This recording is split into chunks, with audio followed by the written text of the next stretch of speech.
Welcome to the Real Estate Espresso Podcast, your morning shot of what's new in the world of real estate investing. I'm your host, Victor Menashe. Today's another AMA episode. That is, Ask Me Anything.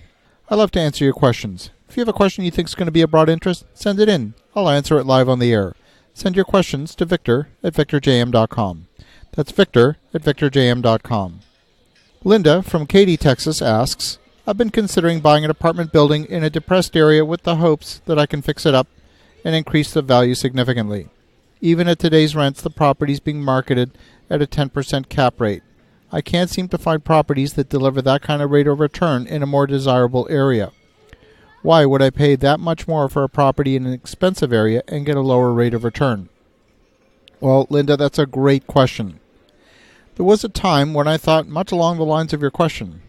Let me tell you the story of my friend John, who's a significant property owner in Chicago. John owns about 500 units across Chicago.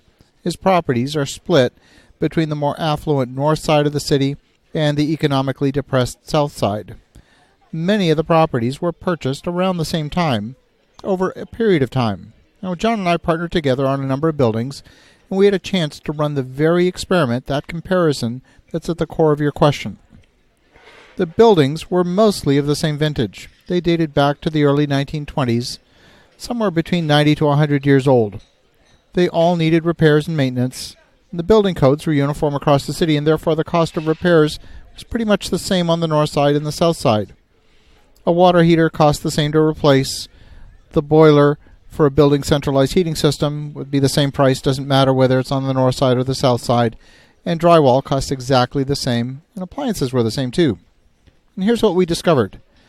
The buildings would be finished to roughly the same standard on both sides of the city.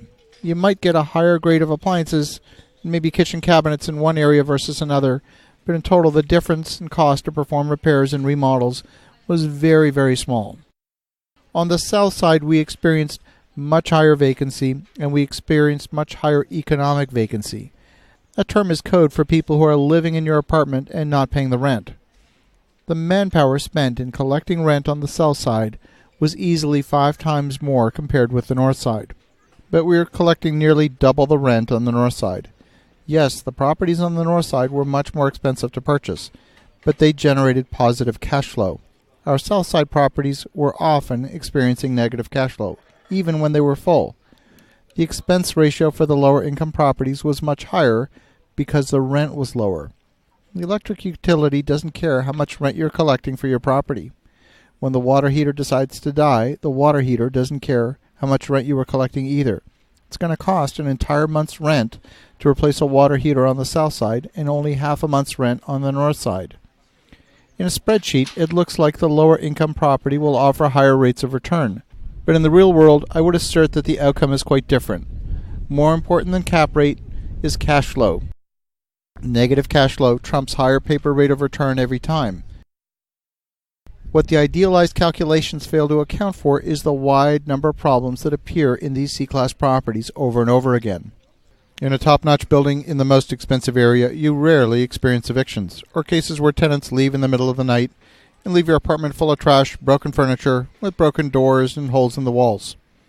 The cost of getting a unit rent-ready in a top area is a fraction of the cost of a unit turned in a bad area. Unless you model these risks as happening a third of the time or half the time, you're going to have a financial model that's more optimistic than the real world. Here's the final kicker. Many of the properties were purchased at the height of the downturn, in the range of 2011 to 2013. The properties on the south side appreciated a total of about 10% over a 5-year period, whereas the properties on the north side nearly doubled in value over the same time period. I know it's strange. You could walk through the apartments and see the physical living space as really nice in both cases. They're well maintained. Why is it that these lovely, gracious apartments on the south side cannot command higher rents? There's something about the neighborhood.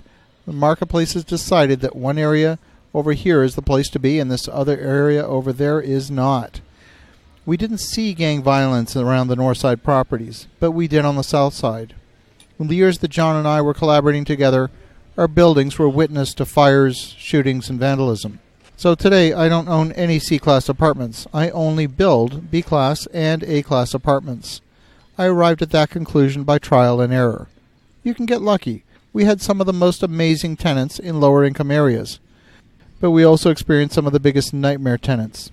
You can't build a portfolio that assumes you're going to be lucky all of the time. Yes, effective tenant screening can eliminate a number of the nightmare tenants, but not all of them.